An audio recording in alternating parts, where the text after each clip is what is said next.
আজ আমরা যে এনিমেগুলো দেখে থাকি, যেমন Naruto, one piece, attack on Titan সহ সকল ধরনের এনিমি, সেগুলো কিন্তু একদিনেই তৈরি হয় নাই।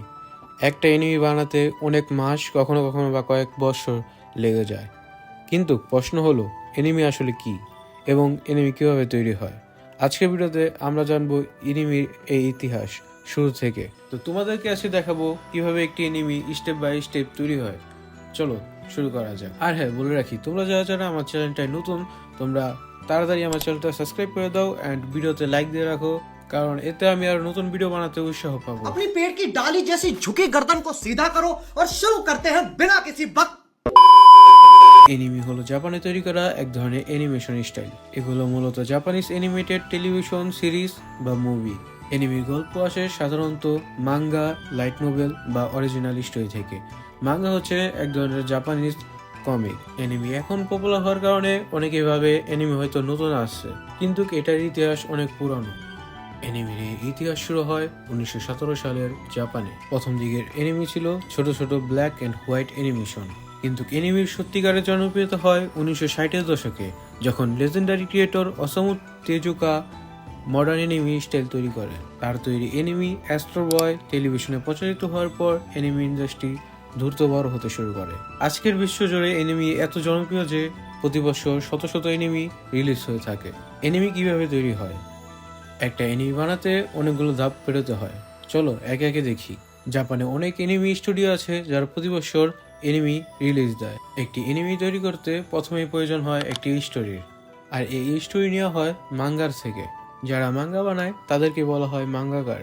প্রতি বছরই শত শত মাঙ্গা রিলিজ করা হয়। প্রথমে এই স্টোরি ও এনিমি বানানোর জন্য চুজ করে একটি popular manga. Planning and production community. Anime বানানোর জন্য একটি প্রোডাকশন কমিউনিটি বানানো হয়। এখানে থাকে animation studio, TV channel, music company, publisher. তারা ঠিক করে বাজেট, সময় এবং মার্কেটিং। Script writing. এরপরই শুরু হয় স্ক্রিপ্ট লেখা। স্টোরিকে এপিসোড অনুযায়ী ভাগ করা, যেমন 12 এপিসোড বা 24 এপিসোডের হয়ে থাকে প্রতিটি এনিমি। কারণ এনিমি স্টুডিও একটি এনিমিকে প্রথম 12 এপিসোড বানিয়েই দেখে তা পপুলার হয় নাকি, তারপরেই তার পরের সিজন আনা হয়। Character design. এখন তৈরি করা হয় চরিত্রের ডিজাইন। এখানে আর্টিস্ট ঠিক করে চরিত্রের মুখ, পোশাক, hair style, facial expression.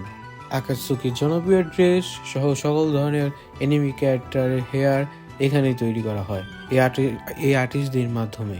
Story board. Story বোর্ডে হলো পুরো এপিসোডের ভিজুয়াল প্ল্যান করে। এটা অনেকটা কমিক বুকের মতো, যেখানে সিনস অনুযায়ী ড্রয়িং করা থাকে।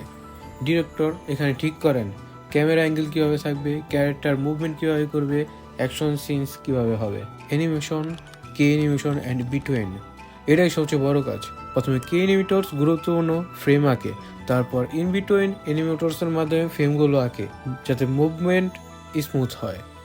একটা এনিমি এপিসোড বানাতে কখনো কখনো কখনো হাজারেরও বেশি ড্রয়িং লাগে। 1988 সালে রিলিজ হয় আকিরা নামে একটি মুভি। এই মুভির রান টাইম থাকে 2 ঘন্টা 4 মিনিট। প্রায় 1,60,000 প্লাস ফ্রেম আঁকা হয় পুরোটাই হাতে, যা এখন পর্যন্ত ওয়ার্ল্ড রেকর্ড হয়ে আছে। Colouring and background. এখন ড্রয়িংগুলো ডিজিটাল সফটওয়্যার দিয়ে কালার করা হয়। তারপর ব্যাকগ্রাউন্ড আর্টিস্টরা সিনসের ইনভলভমেন্ট বানায়, যেমন সিটি, ফরেস্ট, ব্যাটেলফিল্ড সহ হাউস সহ সকল ধরনের জিনিস বানানো হয় এর মধ্যেই। Voice acting. এরপরে আসে ভয়েস অ্যাক্টিং।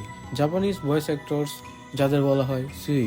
একটি এনিমি কিন্তু ভয়েস বা ডাবিং করার পরেই নিজের জান পায় বা এনিমি হিসেবে সম্পন্ন হয়। যেমন বলা যায় একটি Japanese famous voice actors Yuki Kaji, যিনি জাপানিজ অনেক এনিমিতে নিজের ভয়েস দিয়েছেন। Music and sound effects. এখন যোগ করা হয় background music, opening song, ending song, fighting sounds effects. অনেক ব্যাকগ্রাউন্ড সং বা ওপেনিং সং কিন্তু অনেক পপুলার রয়েছে। এই স্টেজে এনিমি অনেক বেশি সিনেমেটিক হয়ে যায়। Editing and final production. সব অ্যানিমেশন, ভয়েস, মিউজিক একসাথে কম্বাইন করা হয়, তারপরেই এপিসোডের ফাইনাল এডিট করা হয়। রিলিজ। সবশেষে এনিমি রিলিজ করা হয় টিভি চ্যানেল, স্ট্রিমিং প্ল্যাটফর্মে। আজকাল এনিমি রিলিজ করা হয় স্ট্রিমিং প্ল্যাটফর্মে, যেমন কাঞ্চিরোল বা নেটফ্লিক্সে। একটা এনিমি তৈরি করা খুবই কঠিন ও সময় সাপেক্ষ কাজ। একটা 20 মিনিটের এপিসোড বানাতে কখনো কখনো শত শত আর্টিস্ট কাজ করেন। তাই আমরা যখন এনিমি দেখি, তার পেছনে থাকে হাজার হাজার মানুষের পরিশ্রম। তুমি যদি এনিমি ভালোবাসো তাহলে ভিডিওটা অবশ্যই লাইক করো আর কমেন্ট করে বলো তোমার ফেভারিট এনিমি কোনটা। Bye bye, tata.